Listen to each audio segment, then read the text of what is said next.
At the same time, the MK party's Ndlela says there's nothing wrong with the South African National Defence Force's participation in any peacekeeping mission, but they must be fully supported. Our forces are left vulnerable due to inadequate funding, outdated equipment, and poor logistical support. The lives of our soldiers are put at risk in hostile environments with insufficient protection, and now we are seeing the tragic consequences. The government must be held accountable for sending our troops into danger without necessary means to ensure their safety. Under President Zuma, South Africa played a key role in bringing peace and stability in the DRC, supporting military and diplomatic efforts to curb violence and foster democratic transitions. President Zuma's administration provided substantial support to peacekeeping missions and actively engaged in conflict resolution efforts. President Zuma played a leading role in supporting the peace, stability, political and economic progress of the DRC because he understood our progress and success as a people cannot be separated from the development of the entire African continent. We shift our focus to this story now. The uMkhonto weSizwe party is calling for the leaders of lobby group AfriForum to be sent to jail for treason, following statements made by AfriForum, who claimed that large-scale land grabs were being carried out in South Africa. US President Donald Trump subsequently issued an executive order halting all financial aid that South Africa received from the US. Trump also offered white Afrikaners who lost land refugee status in the USA. Joining us for more on the treason case is MK party spokesperson Nhlamulo Ndlela. Good evening, Nhlamulo. Thank you very much for joining us on the program. So many have been calling for AfriForum to be held accountable for what they say was lobbying for the isolation of South Africa by the United States. But before we get into the case, let's start first with your reaction to the briefing held by AfriForum over the weekend. What did you make of that address? Well, this is AfriForum that that finds itself with a strategy that they tried to employ that backfired. We went and we opened up a case today, as you stated, off the back of what we believe these were acts of treason. And if you look at the treason in terms of the meaning of it and the acts thereof and the statutes within the South African law, the Rioters Assemblies Act 17 of 1956, part of the act states that if you're going to solicit or instigate foreign interference into domestic issues with the intention to harm the state, that is an act of treason.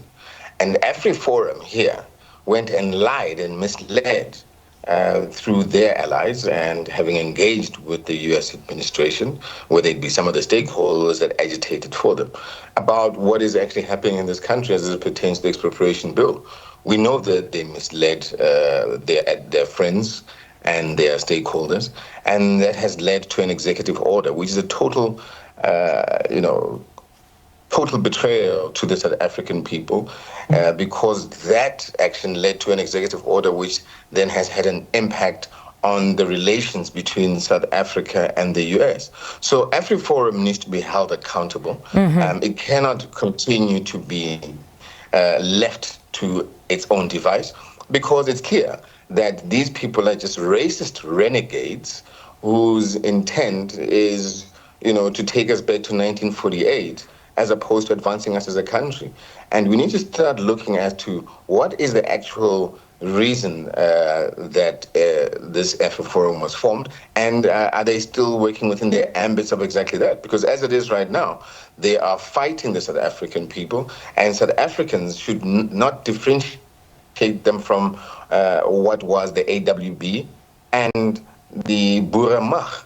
So that's where we stand, and we're saying these people are racist renegades that are sowing division and having an impact, and divisions that are having an impact for us in terms of our international relations.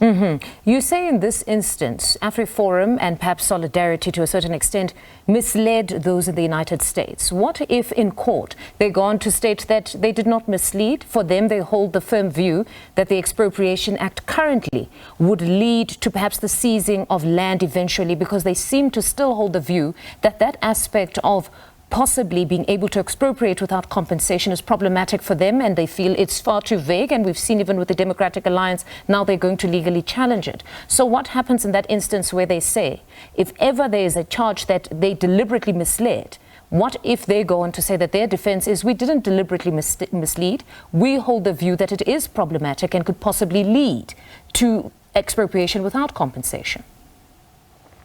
Well, then that's the channels they should have used instead of agitating foreign support to destabilize our country and for foreign entities to then have influence on domestic issues. Then they should then wait or use the courts, or in actual fact, then agitate that, can there be intervention via domestic channels for dialogue?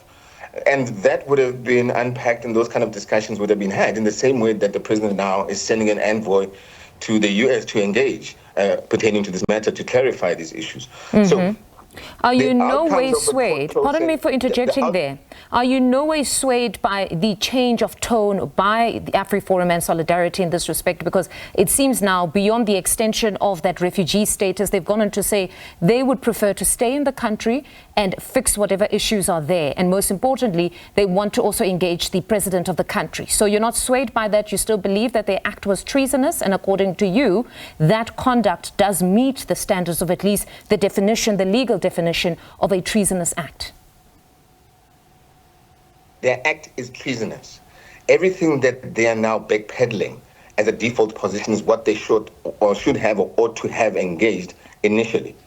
They didn't do that. Now that they realize that it's hot in the kitchen, they want to get out and find escapism in what they are now doing, because that's exactly what it is. It's escapism. They should have engaged in the same process that they're referring to now, whether it be through the courts, through a way of dialogue, or engaging with the president, as they say. But they chose, and by the way, remember, immediately after that, they were very supportive of exactly what's happening with the executive order. They were very, very supportive. They were very happy. They were elated.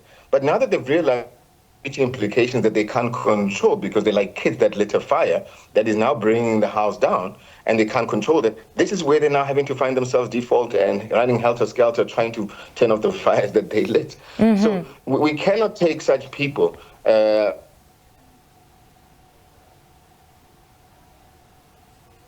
backfire. Nhlamulo, now that beyond it has this, come to backfire, pardon now me. that it has come to backfire, they're wanting to now, backpedal. And also, we can't talk about the outcomes of a court process now when we don't even know what that court process is. Let's wait. If that's how they want to follow through with the court process, let's wait for that process. Why go and agitate for foreign intervention on domestic matters that lead to devastating effects such as this?